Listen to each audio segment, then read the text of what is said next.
India eastern కోస్ట్లో bay of Bengal పక్కన ఒక అద్భుతమైన గుడి ఉంది.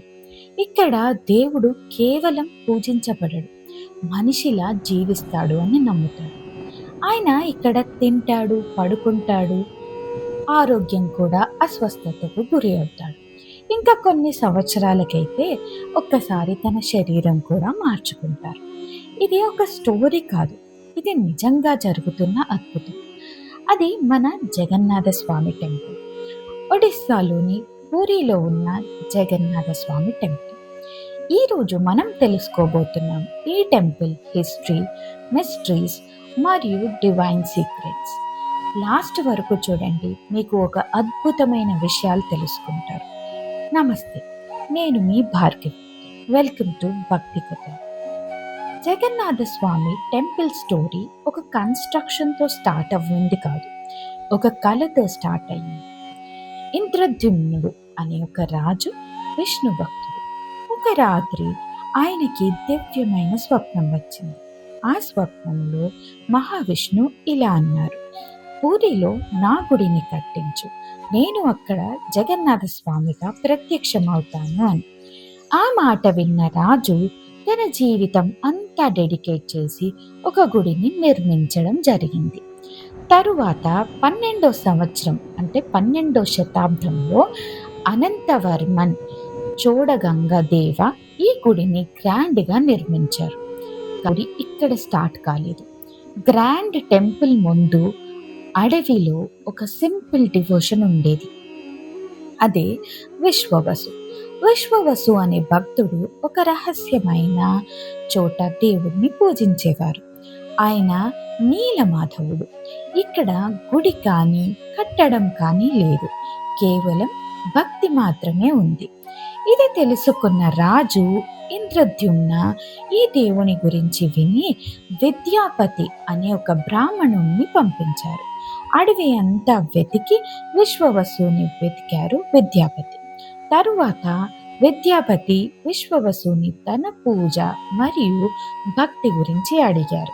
విశ్వవసు అది చెప్పడానికి ఒక షరతుని పెట్టారు.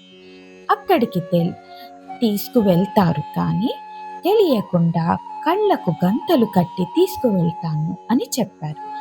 అలాగే చెప్పినట్టుగానే విద్యాపతికి కళ్ళకి గంతలు కట్టి తీసుకువెళ్ళారు. కానీ విద్యాపతి చాలా తెలివైన వారు.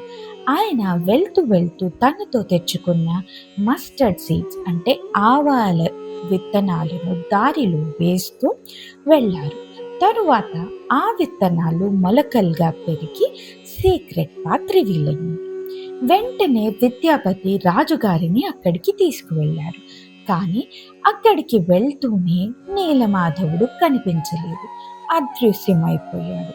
రాజుగారు బాధపడుతూ ఉండగా ఆ గుహలో నుండి ఒక శబ్దం వినిపించింది: పూరిలో గుడి కట్టండి అని. అలా మొదలైందే గుడి కట్టడం. ఫారెస్ట్ నుంచి డివోషన్ స్టార్ట్ అయి గ్రాండ్ టెంపుల్ వరకు మారినదే ఈ గుడి హిస్టరీ. ఈరోజు గుడి కూడా ఆ ట్రైబల్ కనెక్షన్లో ఉంది. దైత్యపతి వర్గంకి చెందిన వారు ఆ ట్రైబల్ వంశస్థులు అని నమ్ముతారు.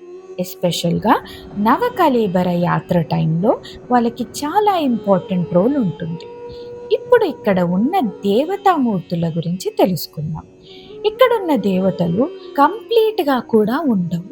కాళ్ళు చేతులు లేకుండా ఓన్లీ బాడీతో మాత్రమే ఉంటాయి. అయితే దీని వెనుక రహస్యం ఏంటో ఇప్పుడు తెలుసుకుందాం. విగ్రహాల గురించి ఆలోచిస్తున్నప్పుడు అక్కడికి ఒక శిల్పి వచ్చారు. నేను శిల్పాలను చెక్కుతాను అని తలుపులు వేసుకుని 21 రోజు మాత్రం ఏమి జరిగినా ఈ తలుపులని తీయకూడదు అని చెప్పి తలుపులు వేసుకున్నారు. కానీ లోపల నుండి ఎలాంటి శబ్దం రాకపోవడంతో రాణిగారు భయపడి తలుపులు తెరిచారు. తెరిచిన వెంటనే ఆ శిల్పి అక్కడి నుంచి మాయమైపోయారు. మూర్తులు మాత్రం సగంలో ఉండిపోయాయి. ఆ వచ్చిన శిల్పి మరెవరో కాదు, విశ్వకర్మ అని అందరూ తెలుసుకున్నారు. అలా అప్పటి నుండి ఆ సగంగా ఉన్న మూర్తులనే పూజించడం మొదలెట్టారు. ఇప్పుడు నవకళేబర యాత్ర ఏంటో తెలుసుకుందాం.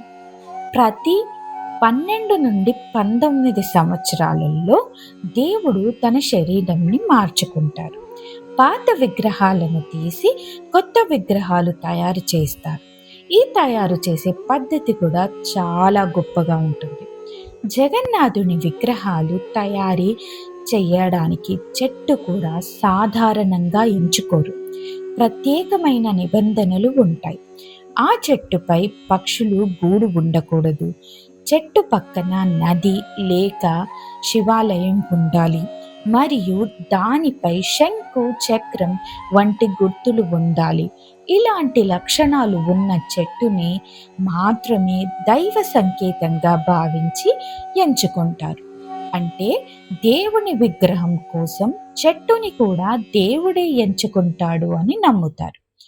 ఇప్పుడు పాత విగ్రహాలను విడిచి కొత్త విగ్రహాలను ప్రతిష్ఠిస్తారు. కానీ ఇందులో ఒక గొప్ప రహస్యం దాగి ఉంది. అదే బ్రహ్మ పదార్థం. బ్రహ్మ పదార్థం అనే ఒక దైవిక శక్తిని పాత విగ్రహం నుండి కొత్త విగ్రహంలోకి మారుస్తారు. ఆ సమయంలో పూజారులు కూడా కళ్ళకి గంతలు కట్టుకొని ఈ ప్రక్రియని చేస్తారు. ఎందుకంటే అది మనిషి కళ్ళకి కనిపించకూడని దైవశక్తి అని నమ్ముతారు. దేవుడు మారుతాడు, మన కోసం వస్తాడు అనే భావన మనకి కలిగించడానికే ఈ ఆచారం అని చాలా మంది చెప్తారు. ఈ గుడిలో తయారు చేసే మహాప్రసాదం గురించి చాలా మందికి తెలిసే ఉంటుంది. కానీ ఇందులో లోతైన విషయం చాలా మందికి తెలియదు. రోజుకి 56 రకాల వంటకాలు తయారవుతాయి.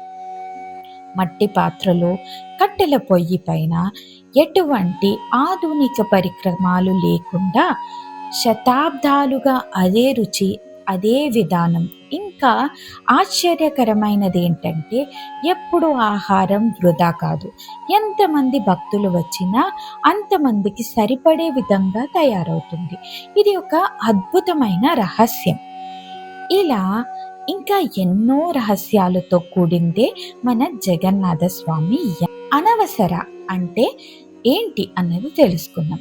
అనవసర అంటే జగన్నాథ స్వామి కొన్ని రోజులు భక్తులకు దర్శనం ఇవ్వకపోవడం. ఇది క్యాజువల్గా జరిగే విషయం కాదు. ఇది ఒక స్ట్రిక్ట్గా ఫాలో అయ్యే సాంప్రదాయం. ఇది ఎప్పుడు జరుగుతుంది? అనవసర స్టార్ట్ అవ్వడం స్నానయాత్ర తర్వాత స్టార్ట్ అవుతుంది. స్నానయాత్ర రోజు స్వామికి గ్రాండ్గా స్నానం చేయిస్తారు. అంటే 108 కలశాలతో అభిషేకం చేస్తారు.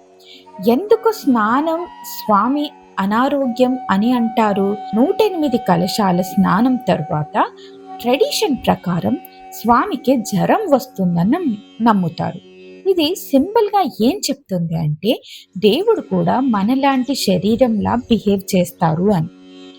అనవసర 15 రోజుల పాటు ఉంటుంది. ఈ సమయంలో మెయిన్ టెంపుల్ దర్శనం క్లోజ్ ఉంటుంది. జగన్నాథ స్వామి పబ్లిక్కి కనిపించరు. ఈ రోజుల్లో ఏం జరుగుతుంది?